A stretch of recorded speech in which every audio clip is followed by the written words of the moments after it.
We're here because of a river, and not just any river. She spans a continent and with her tributaries forms one of the great river basins of the world. New Orleans was founded where it is because of that great river, and in time she became a magnet, attracting to her commerce and people, trade, industry, for working and for living. Around the Queen City of the Mississippi grew other smaller communities, each with its own unique blend of people, each with its own reason for being, each with its own history. In time, the legislature would call her Jefferson Parish, but she would always think of herself as the Free State of Jefferson, a community as storied, as lively, and as interesting as her more famous sister, New Orleans. A community is not formed by political considerations, not by lines drawn on a map. It is rather the mixing and mingling of people that in time produces a community, the daily living together that changes a place into a home. Welcome to Jefferson Genesis, the story of our community.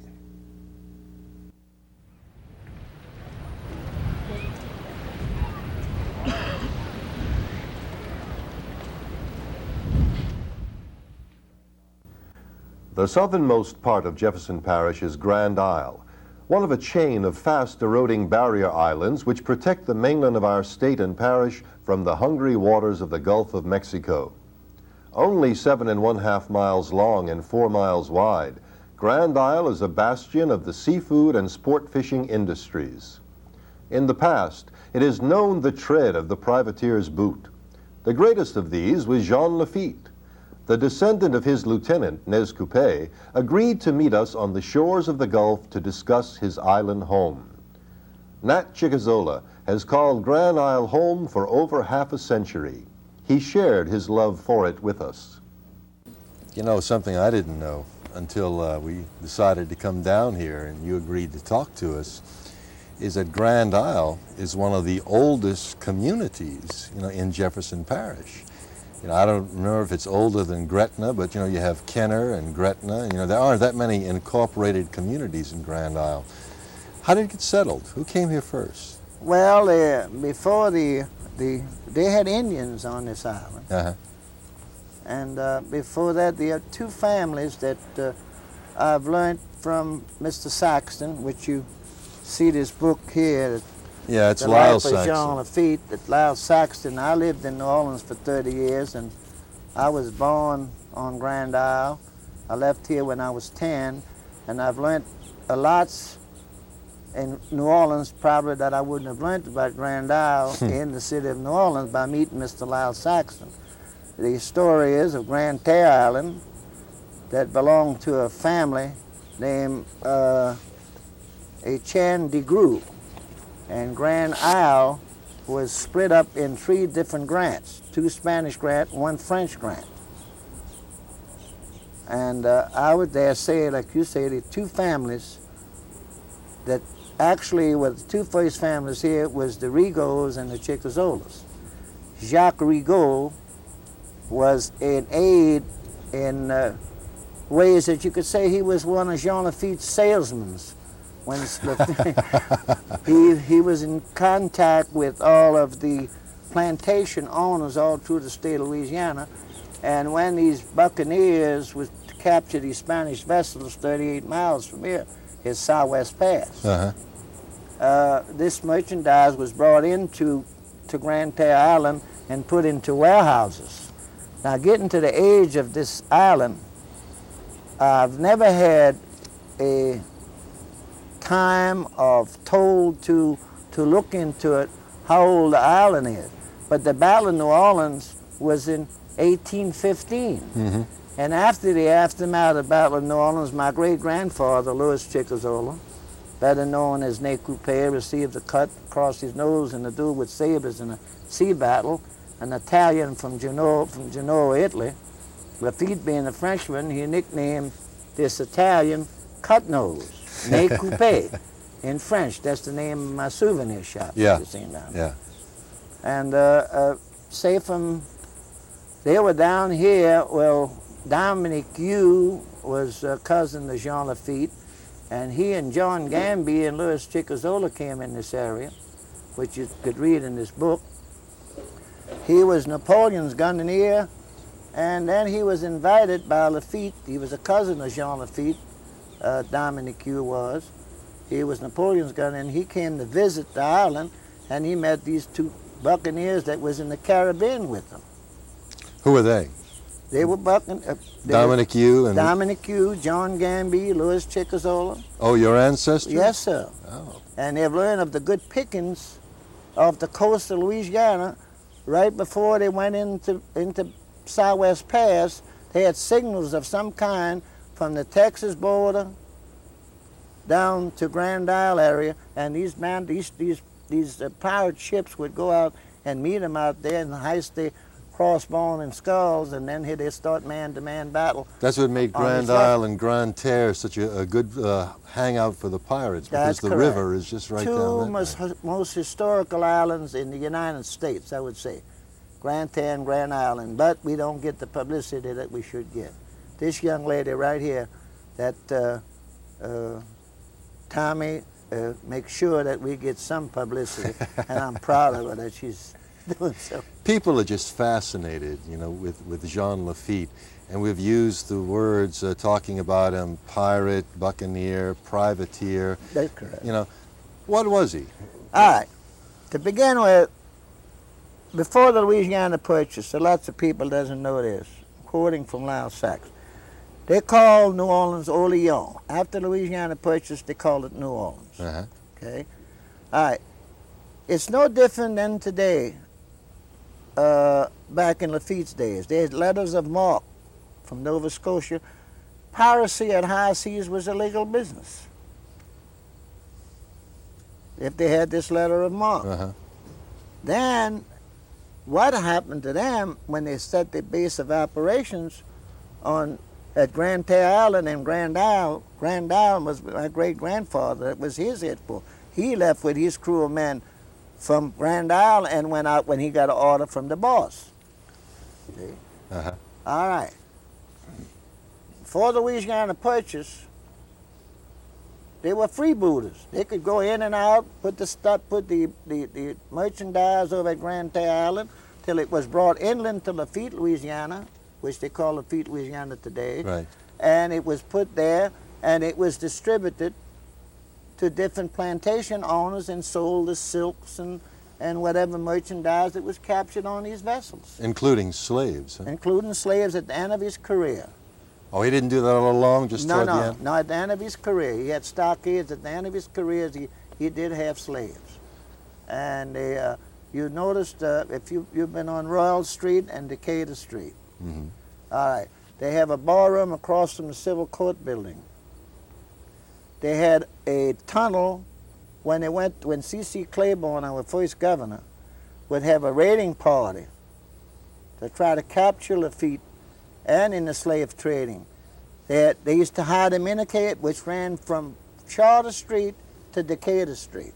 And it's sealed right now, but if you go to that ballroom on the corner, there's a ballroom there now. Is that the Napoleon House? Or across the street from Napoleon House. It used to be Masson's Sandwich Shop, That's I think. correct. Yeah. Then it would run over to Charter Street. Uh-huh. I mean, to Decatur Street. See?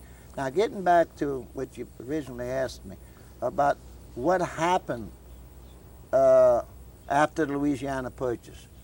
Well, you charge with smuggling, just as you do today. If you bring in merchandise from overseas and you don't pay your duty, they charge you for smuggling. Mm-hmm. See? So that's when Lafitte, well, at the time came along, Jean Lafitte was asked by the English government, a man of war landed just on the adjacent to Grande Terre Island, and offered him $30,000 in gold and a commission in the English Navy as a captain if he would guide them into the back gate of New Orleans, which he gave him an alibi. He said, give me a couple of weeks and I'll give you an answer. Meanwhile, our first governor got some aid from the federal government and bombarded Grande Terre and put his buccaneers to jail in the Cabildo in the city of New Orleans. Then he made his deal with Andrew Jackson, when he came into New Orleans to set up the Battle of New Orleans, he made his deal at the Absence House. Now everyone today think the Absence House always been a ballroom. It was a trading post, and they used to serve absinthe till they learned absinthe had wormwood in it, contained opium. See? That's where the deal was made, on the upstairs, with Lafitte's lawyer, Edward Livingston, which named Fort Livingston, and Rudolph Grimes was our first Attorney General of the state of Louisiana, was his law partner. One came from upstate, one came from Virginia, one came from upstate New York, and settled in this area. And was Lafitte's attorneys, and they made a deal with Andrew Jackson. Lafitte went in there, and they was just all scared to death. Those boys that Jackson brought from Tennessee, they was battle fatigued. Yeah. And they had no guns, no flint, no powder. So Lafitte said, I have my men, I have the flint, the gun, and the powder. If you give my buccaneers a full pardon and the citizenship, naturalization papers, make American citizen, after this battle, we'll meet you, we'll take this Gulf of Mexico, we'll go to the side, we'll cross the river at Pakenham Oaks, and we'll fight the battle with you. Something else a lot of people in this country doesn't know, in this area. He's the one, Jean Lafitte said. 2, Andrew Jackson. He says, you know, in England, when the fog comes in, it doesn't lift. This is something that the English doesn't know about Louisiana. And so Pakenham's men walked through the fog that they thought would stay? And then Lafitte told Andrew Jackson about the fog lifting. And that's when Andrew Jackson ordered his men, don't shoot to see the white of their eyes. See?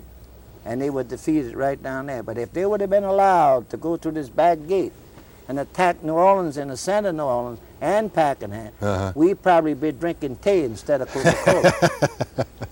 What happened to Jean Lafitte? Do you have any idea? Yes. Jean Lafitte, this man, this book that you have, Lyle Saxon, the back of it. Yeah, Lyle Saxon. Lyle Saxon. Well-known writer in New Orleans. Well-known writer and a fantastic person, for the reason why the 30 years I lived in New Orleans, we used to come here by boat, like I explained to you earlier. Yeah, I wanted you to tell about that And in a minute. he told me, we used to come here, it took us 12 hours to come from Harvey Canal by paddle wheel boat. And all the farmers this was a farming area. Well, getting back to Lyle Saxton telling me about different things about what occurred on these islands. See, how the families made a living. And what the original question you had asked me again? What happened to Jean Lafitte? Jean Lafitte.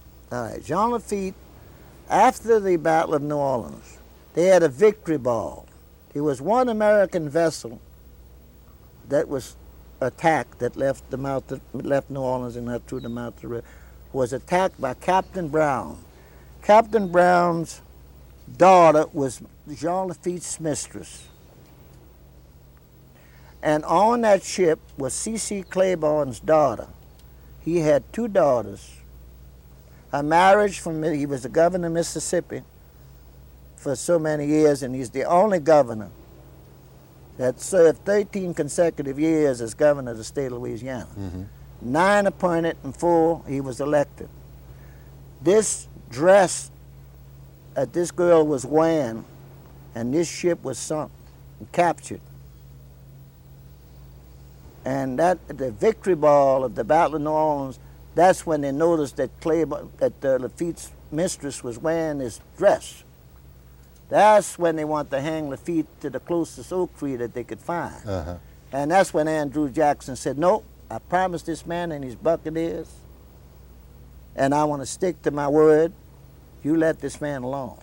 So Lafitte told him, he said, give me 48 hours and I'll leave here. And whatever any of my men that you gave a full pardon to, I hope you stick to it, which Jackson did. Lafitte went to Galveston. He tried to set up the same situation that he had here in Louisiana. They learned in Texas of his activities here, and he didn't last too long there. Then there was a grave found in the year of 1946. Lyle Saxton was still living. He went to the Yucatan and they found him in the winter of 46. The reason I'm going to state the winter of 46 is the tides are low in the winter months. They found a grave along the coast of the Yucatan. It was marked Jean Lafitte. An old Mexican Indian said this man died of a tropical fever.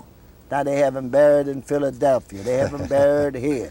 Well, there's no doubt in my mind, right across, when he got ran out of Galveston, he went to the Yucatan. The Yucatan. That's my true belief. You think? That was Lyle Saxton's true Yeah. belief, because he flew over there, and he came back and he told me, he told me when I went to the city of New Orleans, I went and visited him, and you know, when I lived in New Orleans, I went and visited, and he told me, he says, not because I came back here in 47.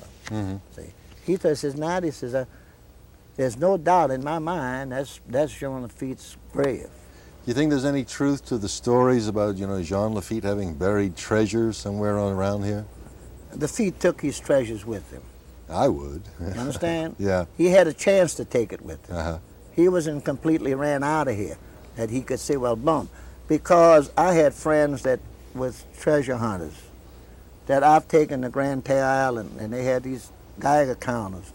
And one day I had fun say, I got something here. You understand? And when he got down to get it, was one of the big old corset with these steel ribs on it. So he got well disappointed they didn't find some gold. You know, something you told me before, and you mentioned it a little while ago too, that I'd never thought of, was that Grand Isle, which we always associate with, you know, fishing and boating and seafood, was a great farming center. I Definitely. never knew that. Yes. I'm going to go telling you from the time of my great-grandfather's pardon. In the center of the island, he bought in width about 5 or 6 blocks in width, right where you see my little business. This is Louis Chicazola, Yes. Coupé. Yes, correct. He bought 5 blocks in width from the Gulf to the Bay. He built one home in the back, and he and his wife bared 2 boys and 1 girl, Petronelli, Louis, and Placide Chicazola. And they took the raw stock from the sea. They used to pull a big seine, and they had 2-wheel carts. And if it was your day, like the Rigos used to farm, then you had that of Santony's, the bread bearers had moved down in this area. In my father's days, I'm talking. Yeah. And in his days, let's start with De Coupé's days. Whoever was living here, they each had a day. They'd coordinate with each other. Say, well, all right, today you cut up your land. We're going to take the crabs, the shrimp, to cultivate that soil. Oh, they use fertilizer. For fertilizer. Ah, That's I correct. gotcha. Yeah. See? And your first cucumbers, cauliflowers, and bush beans hit the American market, was shipped to Chicago, and then distributed to the delicatessens all over the United States. When I was a child, living in New Orleans, I went to Solaris on Royal Street. I don't know if you remember. Yeah, I remember it well. And I seen boxes of cucumbers, cauliflowers, marked stamped Grand Isle, Louisiana. But it was shipped from Chicago from Grand Isle to Chicago, back to New Orleans, to the delicatessens. And that's where the prices were high. Uh-huh. We 10 degrees warmer than the city of New Orleans. I can believe that today, yeah. Well, today we're surrounded by this water. You'd think it'd be more chillier than you would be in the city. But we are definitely, well, we're 110 miles southwest of New Orleans. We're further south. Yeah. See, and that's what makes it 10 degrees warmer. Didn't you tell me something about a cauliflower at the Chicago World's Fair in The 39? Chicago World's Fair, T. Mercedes Adams was our Justice of the Peace here for 40 years. This was the days of the czars when Frank Clancy was the sheriff. She was the ward leader down here for Frank Clancy. And if you wanted something done by the sheriff, you didn't go to the sheriff's ranch in Kenner. If you did, he'd run you right back here to Grand Isle to see Judge Adams. She was the boss of this island. And incidentally, her grandmother was a Chickasaw. The land that she owned was from this old buccaneer. See? And she'd taken a cauliflower and sent to the Chicago World's Fair that it would, with the leaves on it, It wouldn't fit, it would just fit into the top of a flour barrel. You know, back in the old days, you got flour in barrels, you got butter in tubs, you got lard in tubs. Well, I'm going back in them days. You're going to say, well, how this old bugger knows that? I'm 74 years old.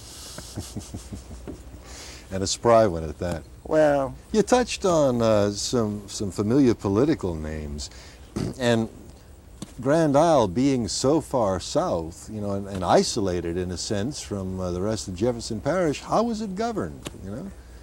Well, how did you have court? You mentioned the judge. How was there police, taxes, you know, the whole well, thing? they incorporated Grand Island. Before that, it was unincorporated. We have a government of our own here now.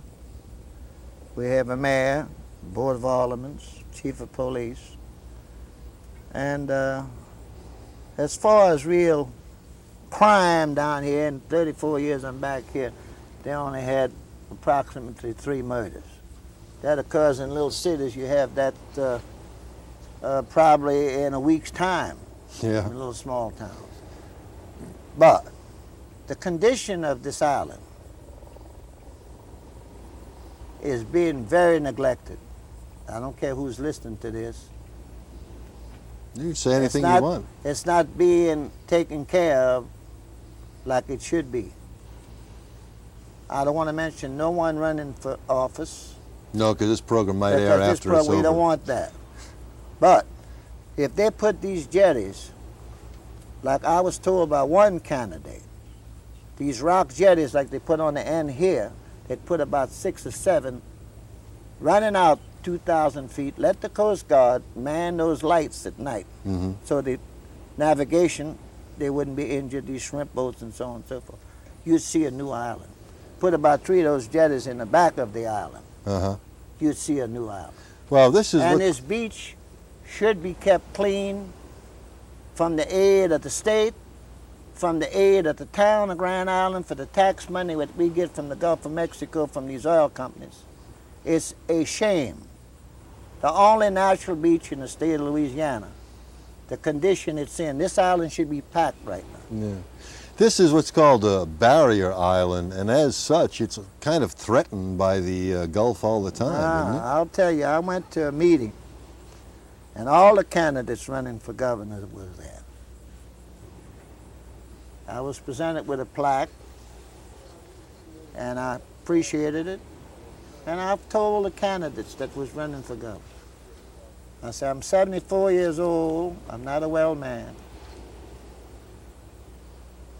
In 30 years, if y'all don't do something about these barrier islands, not only the island I come from the mouth of the river to the Texas border, this Gulf of Mexico will be in central Lafitte in my area, and it's going to wind up in the mouth of the Mississippi, in the Mississippi River, where you're going to have salt water. What they're going to do about drinking water?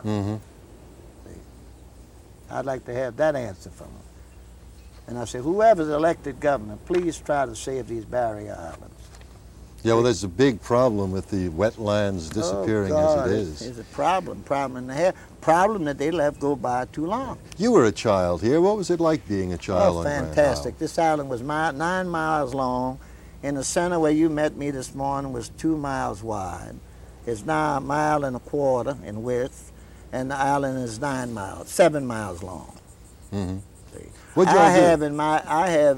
On my property, I have 100 feet in the Gulf of Mexico that I can't retain. But in the back, it's a strange law. In the back of the island, I have some property that in the event they decide to pump in again, like pumping in the Bayou Rigo further down to the bridge, if you sign with the government that you can take and sign that they would pump the spoil on your land. Now, we were talking about, you know, growing up on Grand Isle. Now, what was it like as a kid? What did you do? Oh, well, my dad was a farmer. You see, they had 3 seasons. They had the farming season, they had the fishing season, and then they used to leave here and spend 3 months at the jump, that's at the mouth of the river, at those days, in my dad's days, and before my dad, my grandfather, then my great-grandfather. They used to go down there and they used to get ducks.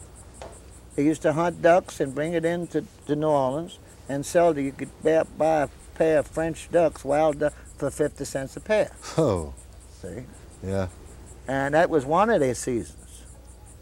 And where I did go, we had a little school here, a little red school building. They go to school here. And when I went to New Orleans, I went to St. Mary's. I didn't finish high school. For the education You went to I've St. got. Mary's up in the Irish Channel? No, St. Mary's by the French Market. By the French Market. St. Mary's, yeah. The area now, I suppose, is most commonly characterized by these big camps that are built up off the ground. I imagine I know the reason for that, because with the Gulf right in your backyard, it's Well, gotta be pretty high, huh? this is demanded by the insurance companies. Okay. Oh, really? Yes. If you're building, there's no way of you building a camp on the beach, and you want to get this tidal wave insurance. That if your camp is not above so many feet above sea level. Uh-huh. See? And the people from Lafitte, from all the way from North Louisiana down, they built camps and bought this property from the natives of Grand Isle. The natives had never built anything but a bed house on the beach. They were scared to death of this Gulf. Probably with good reason. Yeah, that's true. But the money, land, the property on this beach is very, very valuable. Just like it is in Biloxi, in Gulfport, all along the Florida coast. Were there ever hotels or anything on Grand Island? Grand Island was mostly known to be the farming area. Uh-huh. But the mainland, where you see this book here, where these 2,000 people with a tidal wave. This is the Cheniere Cheniere Caminada. See, that's where the hotel was at, that's where all the entertainment was at, that's where the tourists used to go. And after this occurrence here in 1893, no one on Grand Island was hurt. It's strange. This tidal wave started across the Gulf of Mexico and just kept rolling and rolling and rolling and got larger and larger, and boom, when it hit the land, it just drowned these people. And they didn't have no way of knowing it was coming. Today, a satellite would pick it up and would be able to get out of here. Yeah. That's the great hurricane that the New Orleans writer Lafcadio Hearn wrote about. I think it was called Cheetah, A Story of Lost Island. Because Last Island. Last Island. Last Island, yeah. And it was completely wiped off. That They was never wiped found a off, trace yeah. of it. And now that's where Homer, Louisiana, getting to that. It's wide open. If a hurricane hits in there, Homer, Louisiana's in trouble. Due to the fact that I'm pointing this out, because that's the barrier island that was protecting that particular little city. Ah, so that's gone. That's so now gone. Homer is That's open gone. to anything if a that hurricane comes right comes out. through there, there's nothing to break its back. Like this would break the back of the hurricane, we'd take the blunt of it, probably out Grand Island be finished. Then it would say Unless you get those jetties and things that you're that's talking correct. That is very right. Have you ridden out any bad hurricanes on Grand Isle? 1915, I was 3 years of age. We was in the attic of my home. My dad, we had to move from the main floor to the attic, and tires got so high it was hitting on the top of the attic. The water was splashing there, quoting from my mother. And I couldn't remember from 3 years of age, and she's told me the story many times back of those days. And then what really saved us is these oak trees that I was telling you about, that this old buccaneer planted when they were young oaks. Nez Coupé. That's across the street from my place over there. It ran all the way to the school. And it took them, well, this is where the population was mostly, in the center of the island there. And the oak trees saved those people.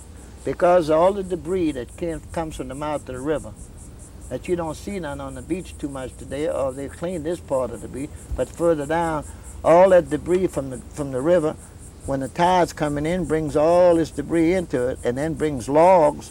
These logs and debris was high as the trees. It took them 2 weeks to get that stuff down so they could come to the front. Gee. And the trees served as like a breakwater to protect the house. That was correct. And those oak trees, we made a reservation of 40 feet in width to to take care of those trees. Now they put clamshells there, which lime is good for these oak trees. It helps them, keeps them healthier than they normally would be. But the old timers used to take care of those trees like they took care of their youngsters. But today they failed to do that. So I don't know. Well, those are probably the only trees I've seen on the island. It's pretty flat otherwise. Well, yeah. On the other hand, it's just wide open. For if we'd get something like they got in Biloxi, we'd be in real trouble. Camille, huh? Like Camille would have came over this way. You could have said goodbye, Grand Isle. Now, if we would have these, you see this here, like you say, in the back of my place, you have 100 feet out. That's good distance. See, and before that, it was my property then. My property measured 695 feet from the water edge back. Now it measures 595 feet. Yeah. Beyond that, it was property that belonged to the state. That they had a ball field out there. They could play baseball. And all that's in the Gulf now. It's all in the Gulf. What changed Grand Isle from an agricultural community? I suppose it was all these refineries and things. Well, now that's something to speak on. Which was a godsend. When Humble Oil Company came down here, just outside here you'll see Freeport Sulphur Company. They had at least 10 to 12 wells. I had met a young man that was a petroleum engineer named Jim Hugg, and they discovered that sulfur, but before that they merged it with Freeport Sulphur Company. They made sure that these wells was dried out. Of the oil. Of the oil. See, they had about 12, 14 wells drilling right in that area where you see this platform. See, and after they were drilling through the sulfur. They have enough sulfur out there at that time, 30 years ago he told me this, that they have enough sulfur out there for 50 years. Now for a while Canada was selling sulfur about $6, $7 a ton cheaper than we were. And that kind of gave it, now it's about on the equal base. So they put buying sulfur, they opened the other sulfur mine, which they found another sulfur mine in Caminata. See? And they're opening that up now. Who was first on the island? Exxon? Well, I guess it was Humble Oil then, not Company. Exxon. Humble. It's Exxon now, right? It's Exxon now. Then Continental Oil Company came. Exxon had built approximately, I'd say, 50 homes for their working men. They wasn't working 7 on, 7 off. They were just producing, and they were doing real well, which brought a lot of work to Grand Island, and people from all over Mississippi, Alabama, Arkansas was to come down here to get working on these rigs. Then you had the Texans to come down here that was teaching these young fellas how to work out here. And at the time, I was a deputy sheriff, Sheriff Clancy. I had problems between the Texans and which today they call these Cajun people Coonasses, and that was a fighting word in those days. Yeah. But now the Still Texans can be. So the Texans didn't marry to these bayou girls and these country girls here. So well, they got what you call Texas Coonasses. The whole world will be Cajun before long. Huh? But most of the east end of the island seems to be taken up with the oil and gas business. Yes, they chose that particular site, and that property was bought by Alfred Danziger, that was a young attorney that had in his mind to make this a little Miami Beach. He took with a cancer and passed away, and his brother Theo wasn't interested in doing anything with it, so he started selling. And God knows how many millions. But it originally belonged to the Rigo family. That's one of the first two on the island, That's your correct. family being the other one. That's correct. They own most of the east end of Grand Isle. And it was sold a little bit at a time. Alfred Danziger bought it all. And when he took sick, he sold different sections to different ones. Like Bayou Rigo, where Jeremy has the shrimp shed. He sold a piece to him. Sold a piece to Mr. Farnes Milliet that had a store there. That was Senator Jules Fisher's right-hand man. In other words, he ran a store for Mr. Fisher. Then he wound up with the store for himself. Senator Jules Fisher had sold him everything that he had there, and he was successful before he passed away. Then his daughter and son-in-law, they have a contracting company here. They have some of that property.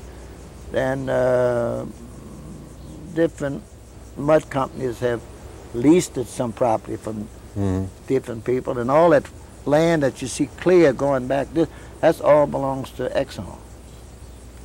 Now, on this side, some belongs to Mr. Otto Candies, has a big camp, then he owns a lot of property.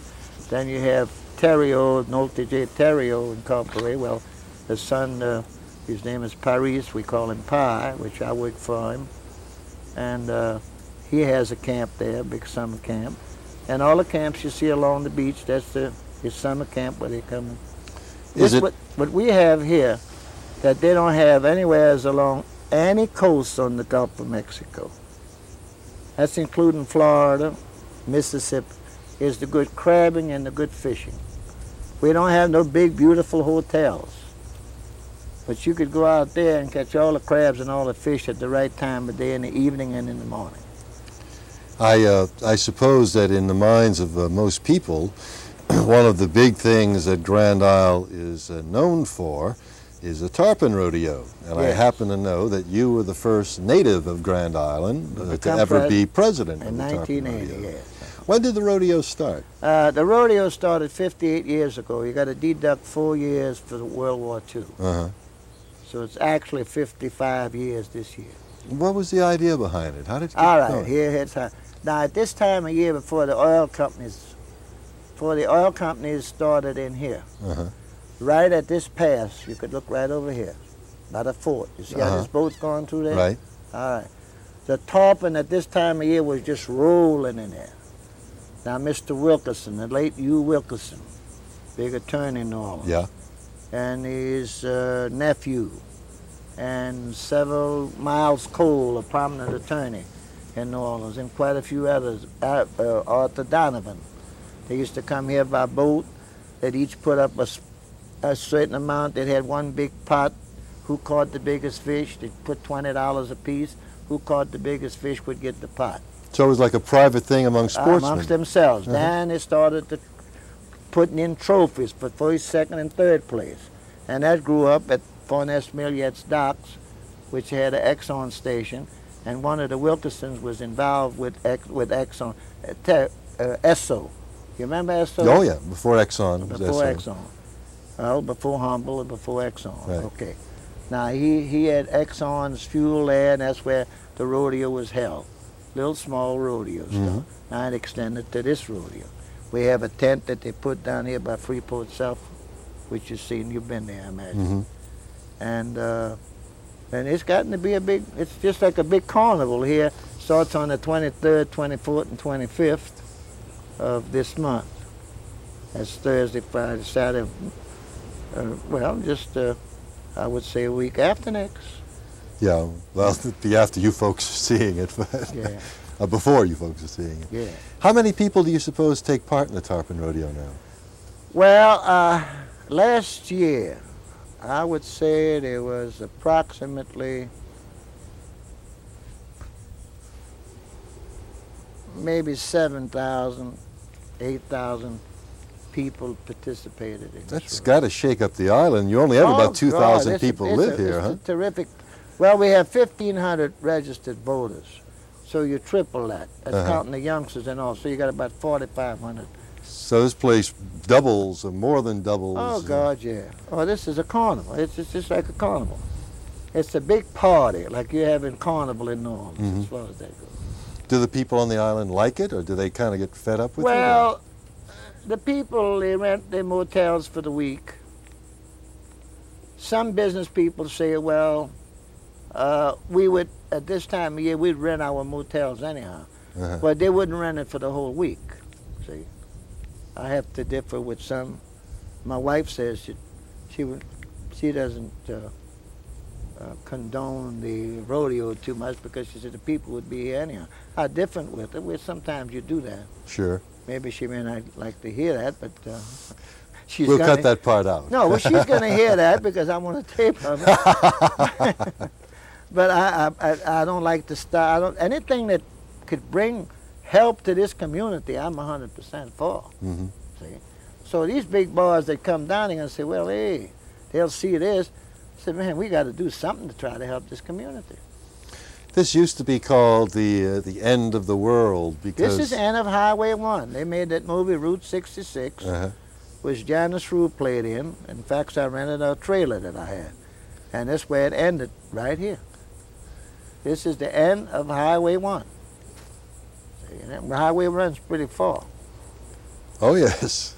Yes. This is the end of Highway 1. What do you think is the future of Grand Isle? You've indicated several times that you think it needs to be developed The reason more. why I'm here today, and at your request, at your folks' request, and Tommy came speak to me about it, and I definitely was proud that she did, is not for me, I'm 74, for the youth of this community.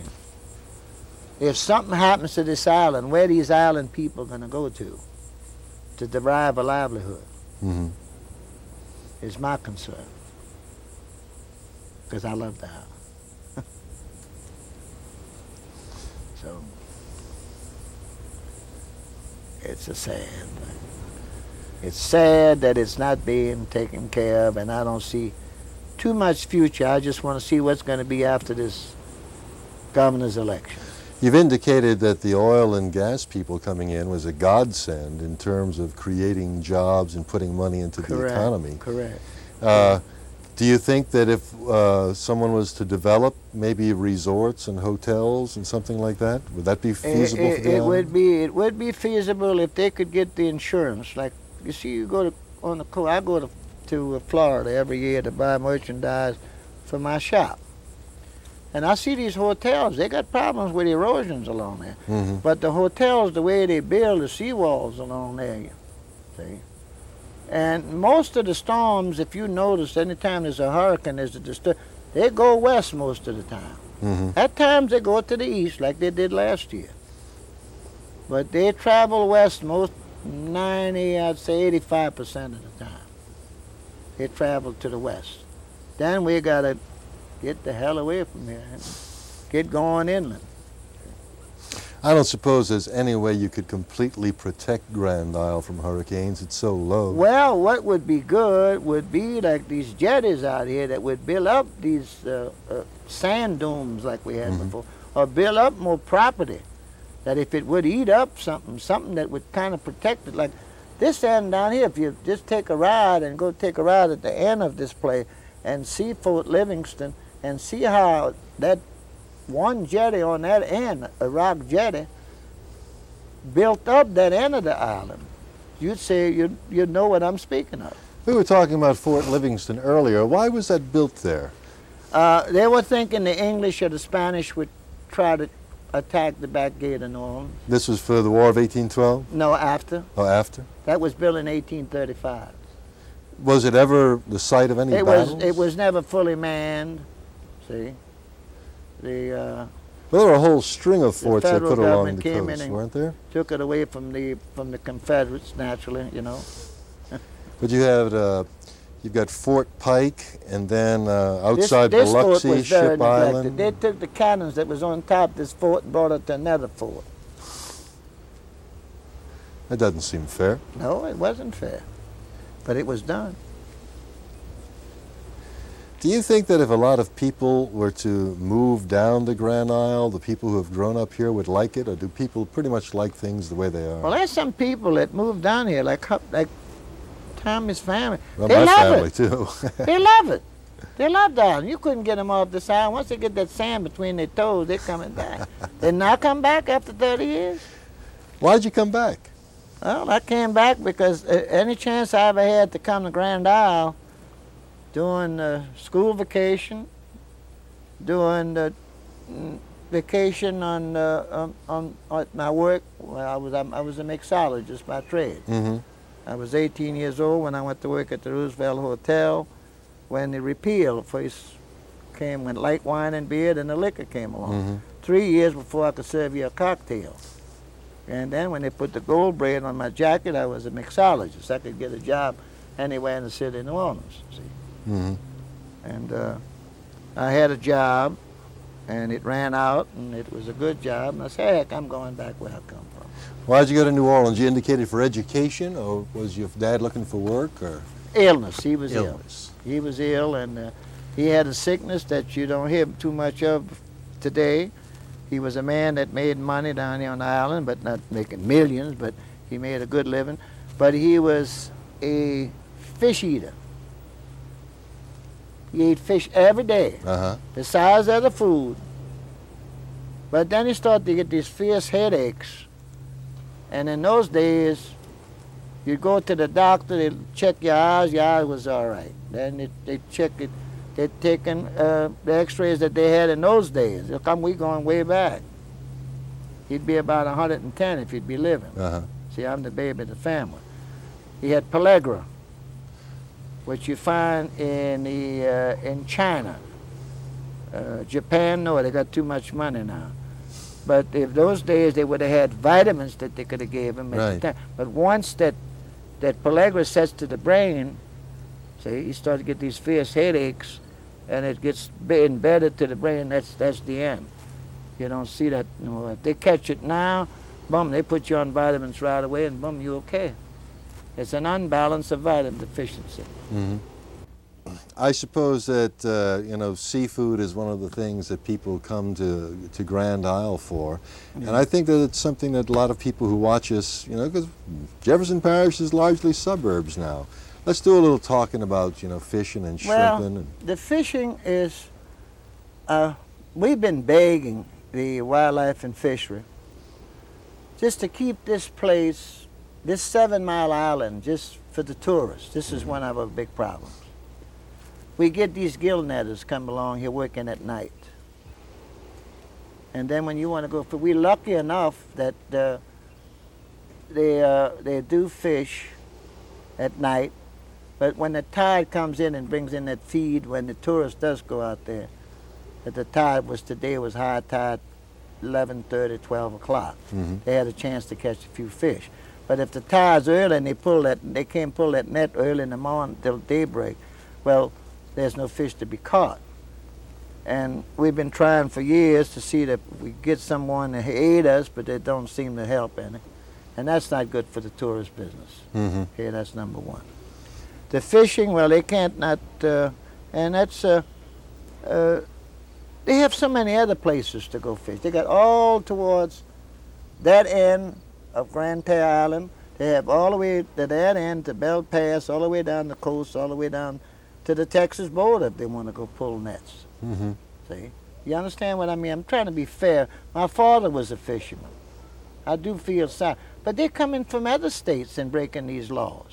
Mm-hmm. Like putting there. Now, they just passed a law on the size of fish, the amount that they're going to catch. They changed the limit on the gill netters. They had an unlimited amount they could catch. They changed that. But the only thing that folks in business here is asking for is just to have this area, this only natural beach in the state of Louisiana, to be reserved that the tourists could come enjoy themselves on the weekend, on a vacation time, and so on and so forth. Mm-hmm. Well, where we're sitting is Grand Isle State Park, but it's not very large. You'd like to see the whole island kind of declared. Well, yes, and kept clean, and get some kind of.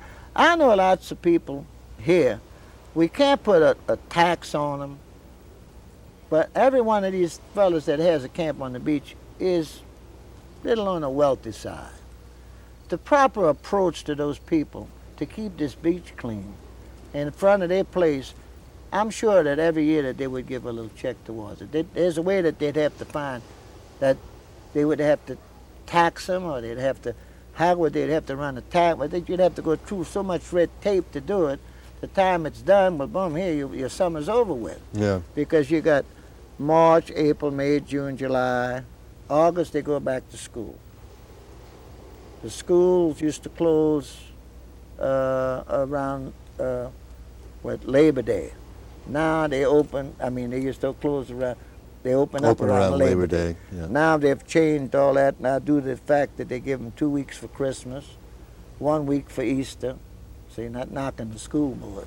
Please don't. We're a school board channel. Yeah, I know. We'll all be fired. No, but I'm only No, Dr. saying. Prody wouldn't do that, would you? No, but I'm only saying that if the public likes it that way, fine. But it's darn hot to send your kids in the middle of July to school. Mm-hmm. See, is my belief.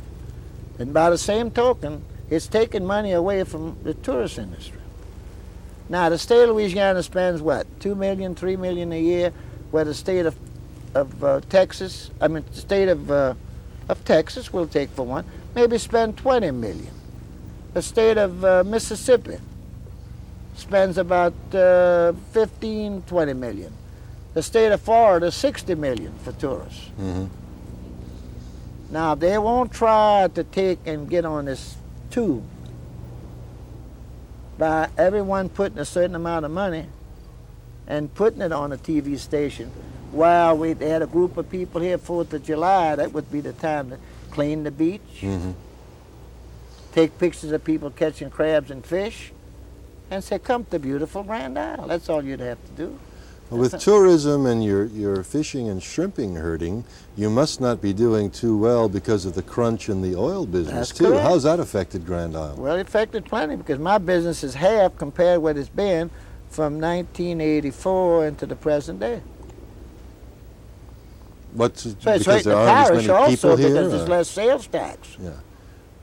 There aren't as many people working in oil and gas? Oh, There aren't no. many people coming down, or people just don't have the money? Well, the money is not there for number one. Uh-huh. See, they come on the weekends instead of coming down during the weekday. There's some people down for vacation, but there's lots of people that has enough money. They go to Florida or they go to the Gulf Coast. Well, the Gulf Coast draws from New Orleans, Mm-hmm. Yeah. and it's kind of far from New Orleans. Do a lot of people come by your shop to talk to you about Jean Lafitte and Les Coupé? Yes, And I have quite a group of youngsters that comes there and gets stories from me and makes up an essay and they get an A on it. now you're going to get a lot more people coming down to see you because Well, of that. Have you ever given any thought to trying to put all this together in a book or work with somebody I had a on young book? lady working with me and I don't know what happened to her. I hadn't heard from her in quite a while. I don't know if she's still working on the book. I gave her some valuable information. And I told her to go speak to my lawyer and sign up what he wanted, to use our family name and so on and so forth. And if she dropped it or not, I hadn't heard from her. But I think it would be a good story. Just the story alone of how a Genoese named Ciccazola got to be A what now? a Genoese Italian? Genoa. Yeah, Genoese, right? Genovese. Yeah. Ended up in the Caribbean, and then on Grand Isle as one of Jean And Lafitte's privateers. his brother wound up in the Boston Harbor. Oh, how did he in get up Boston. there? Here's his brother Joseph. Because I had a young man call me. He read a book in a Life magazine that his father kept telling him, you all better bear some boys because there's no more Ciccazola. Now the Z in the Ciccazola here is wrong. It should be S. Ciccasola. Uh-huh. That's more Italian. Because my full name means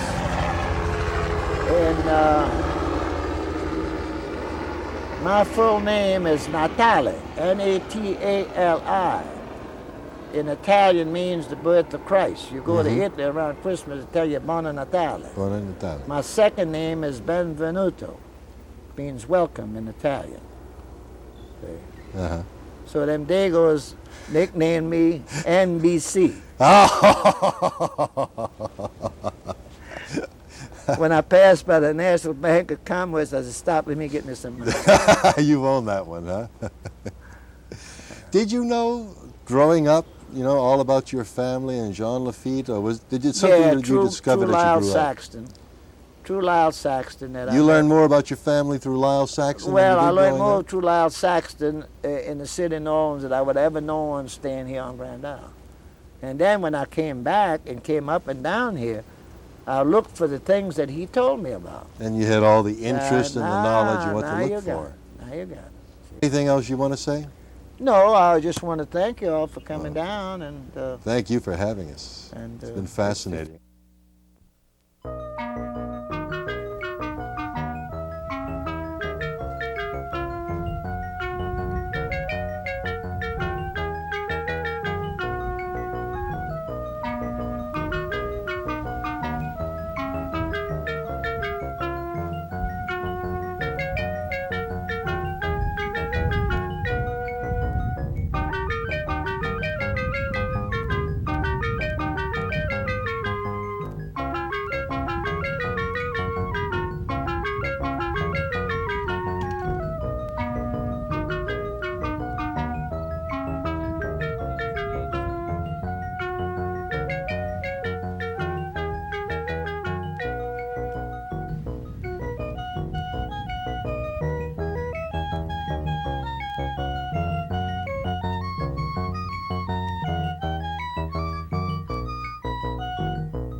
Thank you for being with us. Join us again for Jefferson Genesis. Next time, we may be telling the story of your little bit of home here in Jefferson Parish.